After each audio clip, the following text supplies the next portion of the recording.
One thing that I will say with Cheslie and her decision is that there were things I did not learn until all of her electronics came to my home, all of her journals came to my home. But it was looking on her phone to see what was going on. Cheslie did not make some split-second emotional decision. She did a number of things that would signal, I've thought about this, and this is what I'm going to do. The notes, the text message that she sent me, I've shared a good portion of it, but there's a lot that I didn't share. But in looking at it, username and passwords so that, there were things we would be able to access. That's not someone scribbling something down and having an emotional moment. Cheslie lived on the 9th floor, and she left her apartment. She left a note that said she wanted to leave everything to me and signed it because Cheslie did not have a will. And she walked out of her apartment, down a hallway, turned down another hallway, waited for the elevator, got in the elevator, went up 20 floors to the 29th floor, got off the elevator, went into a smaller room, like a little business kind of room. And that is where she sent the text message and left her phone. So if we are talking about sudden acts, there was time. There was plenty of time to stop on the hallway, to turn around when she got to the elevator. And so, one of the there were many painful things, but after Cheslie passed and we knew what had happened, I had not revealed that there was a note or a prior attempt. And the way so many people just ran with it, made up stories, filled in blanks that weren't there, on top of all of the grief that we're already feeling, made every single place outside of my house feel unsafe. And I think it's I am an extrovert. I'm telling you, when the pandemic hit, I'm an extrovert. My husband's an introvert. As an attorney, he had some of his best years. He was working out in the garage. Sunshine and smiles. And I get my energy from people. So I felt shut down completely. And even if I had to make, an appointment for my dog, I'd be on the phone with the lady at the vet's office for 30 minutes just because it felt so good to talk to someone. But after Cheslie passed, every person, everything just felt unsafe. There were family members I didn't want to talk to because they didn't know everything, and I didn't trust anybody at that point, and that felt so isolating.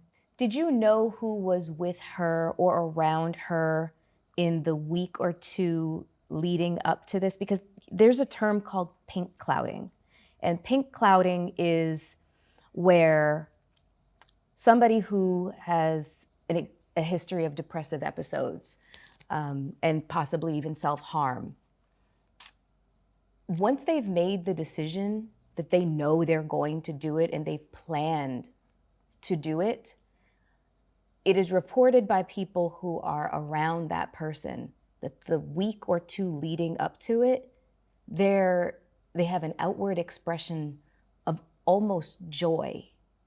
And researchers and people who are familiar with this term, they believe it's because the joy comes from a sense of peace, that they've made a decision that they have been wrestling with and fighting for so long because their mental and emotional pain has been, just so intense for so long that finally making the decision that they're going to end their lives, they have made peace with it. So I was just wondering if you know, in your frenzy to understand, went about looking for the people who she had spent her last hours, days, weeks with, and asked them for any kind of an explanation, any kind of, you know, indication, anything that they could provide you with, any information.